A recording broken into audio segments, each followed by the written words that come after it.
साफ लिखा हुआ है कि मैंने जो है अपने ओज को एक पात्र में स्थापित करके और जो विधि होती है, जो जो साइंस है, जो ऋषियों का साइंस है, उस विधि से इस कन्या को, ये कन्या मेरी ही है और इस कन्या का जन्म हुआ है और इस कन्या को भूतल में मैं लाने में समर्थ हो पाया। ये जी श्लोक ये कह रहा है। और उसके जी बाद इसी में उम्र के बारे में भी मतलब 1 नंबर से लेके 22 नंबर तक श्लोक में 3 बार सीता जी की उम्र के बारे में कहा गया है। उसमें 18 साल की उम्र का जिक्र जी लिखित में है। ठीक है, जी तो वो भी जी आगे मैं बताऊंगा।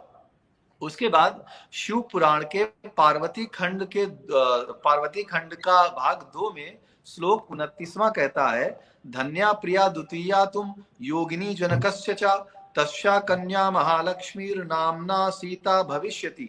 भविष्य में राजा जनक की दूसरी पत्नी योगिनी के रज से, ओज से एक कन्या का जन्म होगा, स्वयं माता लक्ष्मी सीता के रूप में जन्म लेंगी भविष्य में।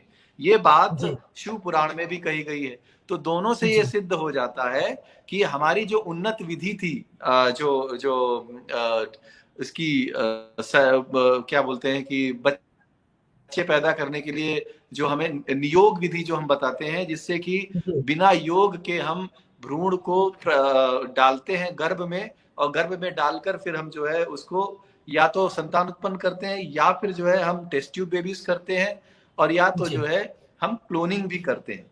राजा जनक की जी कोई संतान ना होने के कारण उनकी पत्नी का बार बार गर्भपात हो जाता था। अतः जी उन्होंने टेस्ट ट्यूब बेबी यानी कुंभम रूपी उपकरण में अपनी दूसरी पत्नी योगिनी के रज को अपने ओज से निषेचित फर्टिलाइज करके एक कन्या उत्पन्न की, जिसे ऋषियों ने खेतों में एक कुटिया के अंदर 9 महीने तक पोषित किया। और इसके और भी कई उदाहरण मिल जाते हैं। जैसे अगस्त जी मुनि थे, उनकी वो तो जुड़वा उनकी बहन और अगस्त मुनि भी इसी तरह से हुए थे। द्रोणाचार्य का उदाहरण तो मैं दे ही चुका हूँ। और जी कृपा और कृपी 2 भाई बहन थे, वो भी जुड़वा थे, उनका भी मैं जी उदाहरण दे चुका हूँ। अगर आप अगली स्लाइड देंगे तो मंदिर में जो साक्ष्य हैं उसकी तस्वीरें भी मैंने लगाई हैं इसी में। अगला स्लाइड, जी नेक्स्ट। हाँ, ये इसमें आप दर्शक बड़े आसानी से देख सकते हैं कि सबसे ऊपर देखिए, जो आज स्पम का होता है ना, जैसा स्पम आज साइंस ने खोज हाँ निकाला है, ये साढ़े जी तीन हजार साल पुराना मंदिर की दीवार में है स्पम का ये जो ओ चित्र बना हुआ है। ठीक है। अच्छा और उसके नीचे देखिए, जब स्पर्म निषेचित हो जाता है गर्भ में तो 2 टुकड़ों में बट जाता है। तो देखिए, दो दो टुकड़ों में बटा हुआ है एक पिलर में। जी उसके जी बाद कुछ दिन जी और बीतते हैं, 2 हफ्ते होते तो 4 टुकड़ों में बट जाता है भ्रूण। जी वो इसी मंदिर में ये खंभों में ये भी चिन्हित है। ठीक है। और जैसा कि मैं ये बताता हूँ हमेशा से कि ऋग्वेद के अध्याय 2 सूक्त 18 श्लोक नंबर 2 में ये लिखा हुआ है कि 3 तरीके से, या तो क्लोनिंग से, या तो टेस्ट ट्यूब बेबी से, या तो जी जो है भ्रूण को निषेचित करके गर्भ धारण किया जा सकता है या बच्चा उत्पन्न किया जा सकता है, जिसमें कि जी योग की जरूरत नहीं होती, स्त्री पुरुष के मिलने की जरूरत नहीं होती है। आज जी जो जी सैरोगेसी हो गई या और तरह की तरीके हो गए, आज जो अपनाए जाते हैं, ये जी विधि का जी 3500 साल पहले इस मंदिर में उकेरा हुआ है। ये साक्ष्य है। ये साउथ जी इंडिया में मंदिर है, उसका पूरा मैं बताऊंगा। और जी इसमें मैंने स्लाइड में ये भी लिख दिया कि हमारे पूर्वजों द्वारा मंदिर में आकृतियां उकेर कर कुंभम व गर्भ निषेचित का दस्तावेजीकरण किया गया था। वास्तव में हमारे पूर्वज, क्योंकि ताम्र पत्तों में लिखा जाता था तो वो पत्ते 100-200 साल के बाद नष्ट हो जाते थे। तो जी उसको ठीक करने के लिए हमारे पूर्वज लोग मंदिरों में इसको जो है आकृतियां कार्विंग बना करके दिया करते थे। अब जी देखिए, नीचे नीचे एक कुंभ टाइप का बना हुआ, ये गर्भगृह का तस्वीर है। ठीक है। जी जहां पे स्पर्म है, स्पर्म से नीचे सेकंड नंबर पे वो भ्रूण कैसे विकसित होता है वो है। और उसके नीचे जी जो कुंभ है, कुंभम, जी 2 कुंभ है, 2 अलग अलग मंदिरों के कुंभ है, गर्भगृह में होते हैं ये कुंभ। ऐसे जी कुंभों में जो है भ्रूण को डाला जाता था। और इसमें देखो लाइन लाइन बनी हुई है, तो ये जो कुंभ होता था ये फ्लेक्सिबल होता था, कि जैसे जैसे जी भ्रूण बढ़ता था ये लाइंस अपने आप बढ़ने लगती थी, जैसे माता का पेट बढ़ता है वैसा। जी ठीक है। जी जी उसकी तस्वीर आप देखिए बनी हुई है, थोड़ा दर्शक अपना स्क्रीनशॉट ले लेंगे, बड़ा करके भी देख लेंगे, ठीक है। जी और उसके बाद जहाँ पे लाइट जल रही, गर्भगृह में हमेशा अंधेरा रहता है तो लाइट जला के फोटो खींची गई है।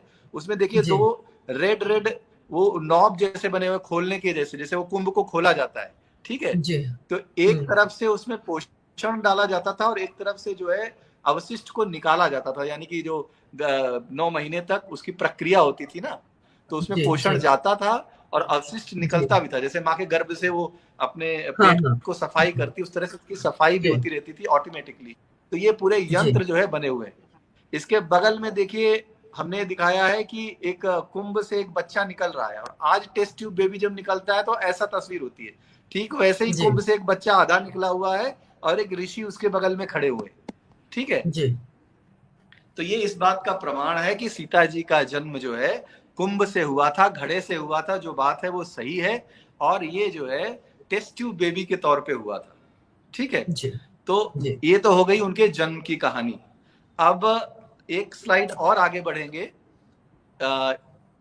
देखिए सीता जी की उम्र के बारे में इसमें ये बताया गया है कि सीता जी की शादी की उम्र 17 से 18 वर्ष के बीच थी। भगवान जी राम की आयु 24 वर्ष की थी, इसके 3-4 जगह प्रमाण मिलते हैं। अतः सीता जी जी की 18 वर्ष की आयु थी।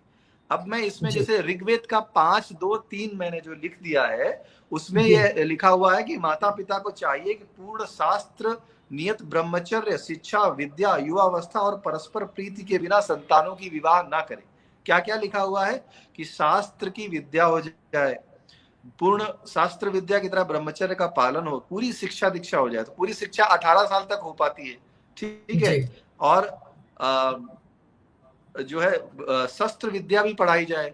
उसके बाद ही दोनों के आपसी सहमति से ही विवाह करें माता पिता। ये ऋग्वेद का जी 5-2-3 कहता है। उसके बाद अथर्ववेद का 6-9-1 कहता है कि पूर्ण युवावस्था में ही स्त्री पुरुष को गृहस्थ आश्रम में प्रवेश करना चाहिए, जबकि जी प्रौढ़ हो जाएं, यानी कि प्रौढ़ होने की उम्र है 24 साल। मैंने बताया था ना उस दिन कि जैसे एक 6 साल तक माता पिता शिक्षा देते हैं, अगले 6 साल जी तक जो है गुरुकुल में नॉर्मल शिक्षा होती है, बेसिक शिक्षा। उसके बाद 6 से 12 से 18 साल तक शास्त्रों की और शस्त्रों की दोनों की शिक्षा होती है। इसके बाद 18 से 24 साल तक स्पेशल शिक्षा होती है।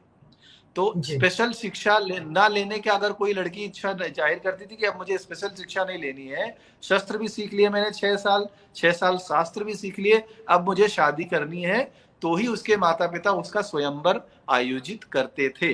तो सीता जी माता की उम्र ये दोनों तरह की शिक्षाएं वो प्राप्त कर चुकी थी।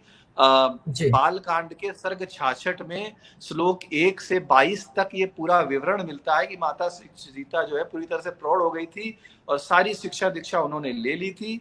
वाल्मीकि ऋषि को वो बताते हैं राजा जनक की बचपन से ही मेरी पुत्री जो है साफ सफाई करते वक्त धनुष को एक हाथ से उठा के इधर से उधर रख देती थी और इसके साथ वो खेलती थी। इसलिए जो है अब जब वो युवा हो गई है, वयस्क हो गई है, शादी के लायक हो गई है, ऐसा कहा है उन्होंने, ठीक है। युवा हो जी गई है, वयस्क हो गई है, शादी के लायक हो गई है, बालकांड सर्ग 66 में, ठीक है। तब मैंने जी इसका स्वयंवर का आयोजन किया है। और उन्होंने ये भी इच्छा जाहिर की कि दशरथ नंदन श्री राम अगर मेरी पुत्री का वरण करेंगे, अगर वो धनुष की प्रत्यंचा चढ़ा देंगे तो मुझे बहुत खुशी होगी, और मैं चाहता हूं कि दशरथ नंदन इसके साथ ही मेरी पुत्री का विवाह हो। इस बात की जी सिफारिश वो कर रहे हैं विश्वामित्र से, सीता माता के पिता। तो उस जी सिफारिश करते वक्त ये पूरा विवरण है, उसमें उम्र का पूरा है। कोई वाल्मीकि रामायण बालकांड 66वां सर्ग 1 से लेके 22 श्लोक तक पढ़ लेगा, उसको इसका पूरा जानकारी मिल जाएगी। बहुत ज्यादा जी इसकी व्याख्या करने की जरूरत नहीं है।